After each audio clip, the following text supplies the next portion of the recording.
Jangan lupa subscribe YouTube channel Metro TV News dan jangan lupa nyalakan notifikasinya.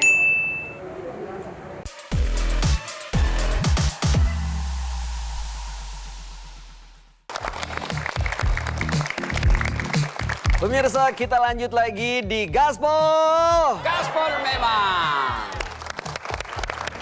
Hari ini tema yang dibahas adalah mengenai jurus manis keluarga harmonis. Izin Ustadz, dalam surah Al-Baqarah ayat 187 dikatakan bahwa para istri mereka adalah pakaian bagimu dan kamu pun adalah pakaian bagi mereka. Mohon penjelasan dari ayat ini Pak Ustadz. Satu, ibu bapak yang hadir di studio.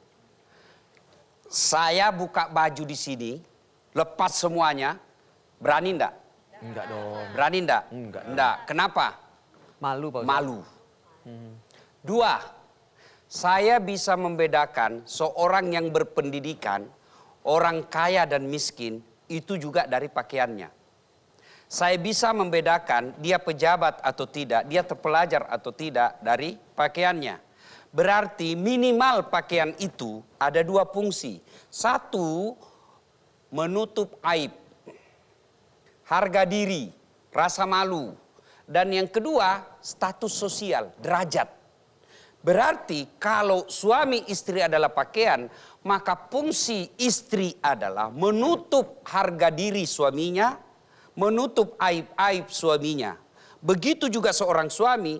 Suami adalah pakaian bagi istrinya, yang berarti bahwa suami yang baik adalah merahasiakan keburukan dan kekurangan istrinya. Yang kedua adalah dia adalah harga diri kita. Yang maknanya mau ndak kita, tega ndak kita seorang suami berpakaian mentereng, berpakaian mewah, sementara istri kita berpakaian seadanya. Itu berarti bapak tidak mengangkat derajat istri. Itulah sebabnya kenapa kaum laki-laki yang ideal, yang soleh, yang bermartabat, rela istrinya lebih dulu berpakaian mewah, dia belakangan. Kenapa? Karena pakaiannya istri harga diri seorang suami. Maka ini ayat menginformasikan suami istri yang baik, satu, menjaga aib dan kekurangan. Maka tidaklah benar seorang suami istri mempublikasikan kekurangan pasangannya. Di-update bertengkar, tak kusangka kau begitu, mulutmu kotor, perbuatanmu kasar. Pret. Astagfirullahaladzim. Yang saya heran bertengkar, hamil lagi. Banyak kejadiannya sering Pak Ustadz kayak gitu.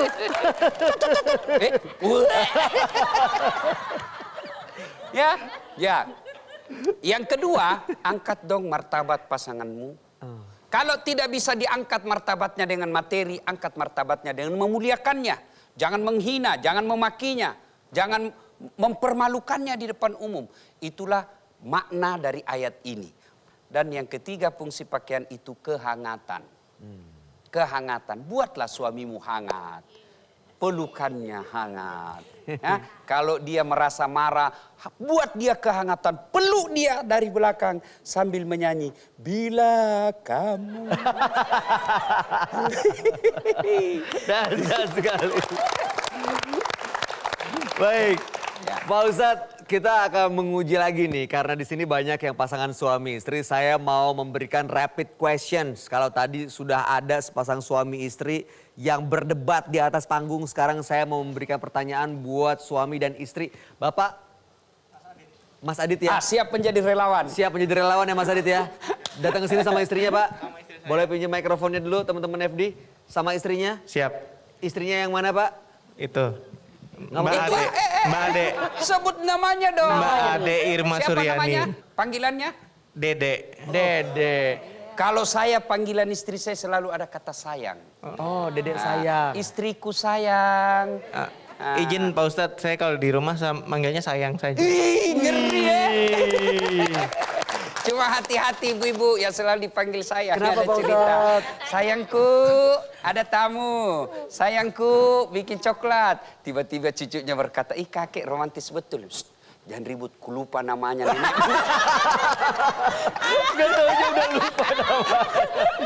Ibu siapa namanya? Ade Irma Suryani. Ade Irma Suryani. Dede. Ya. Saya akan memberikan pertanyaan yang harus dijawab dengan cepat. Pertama ke Mbak Dede dulu ya. Bapak paling suka kalau diapain, Bu? Paling suka kalau diturutin apa yang dimau. Oke, diturutin apa yang dimau. Ya. Dibikinin kopi, dipijitin, dimasakin, mana yang paling Bapak suka? Dipijitin. Warna baju favorit Bapak apa? Biru.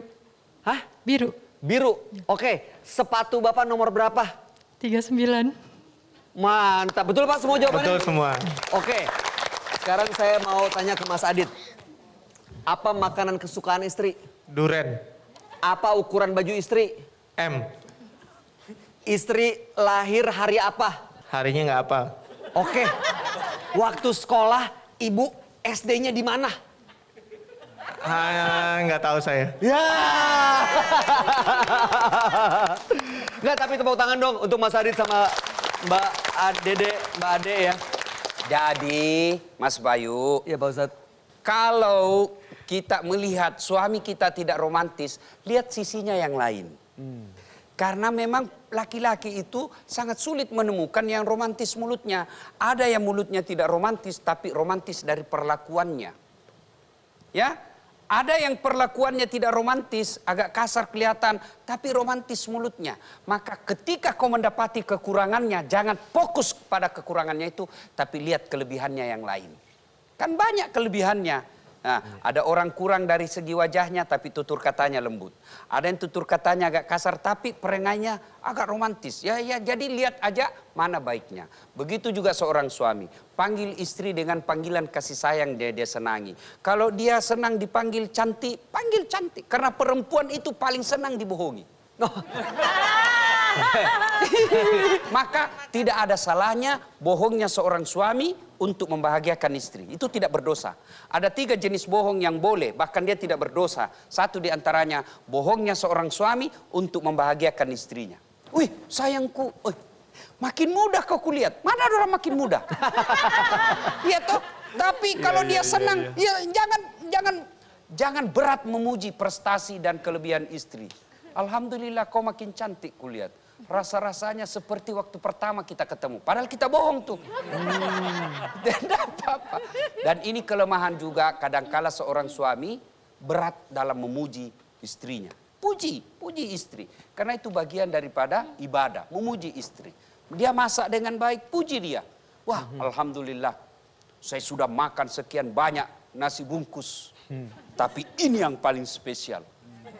Dia bilang istri, saya tahu kau bohong, tapi tidak apa-apa, saya senang juga. Baik. Jadi sebenarnya kita suami istri nggak perlu mempermasalahkan hal-hal kecil yang akhirnya jadi masalah begitu ya Pak Ustadz ya. Tapi kelebihan, kebaikan, hal-hal positif itu yang kita fokus di sana. Fokus di situ. Jangan Dan ingat, kekurangan selalu ya. jadikan ilmu ini. Selalu jadikan ilmu. Setan selalu memanasi kita agar kita bertengkar. Setan selalu panas-panasin kita. Bertengkar.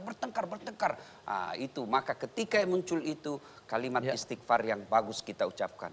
Astagfirullahaladzim. Astagfirullah. La ilaha illa anta subhanaka inni kuntu minadz-dzalimin. Ya, fokus pada kebaikannya saja, lupakan kejelekannya, insya Allah pasti bahagia dalam rumah tangga. Amin, dahsyat sekali. Baik, jangan kemana-mana sahabat Dahsyat. Setelah ini kita akan kembali untuk mendengarkan pertanyaan dari sahabat Dahsyat yang hadir di studio. Ini berkaitan dengan tema mengenai jurus keluarga yang harmonis. Jangan kemana-mana, tetap di sini tentunya hanya di Gaspol. Saudara kandung belum tentu saran dan pendapatnya mau lihat kita bahagia. Bisa jadi dia dengki.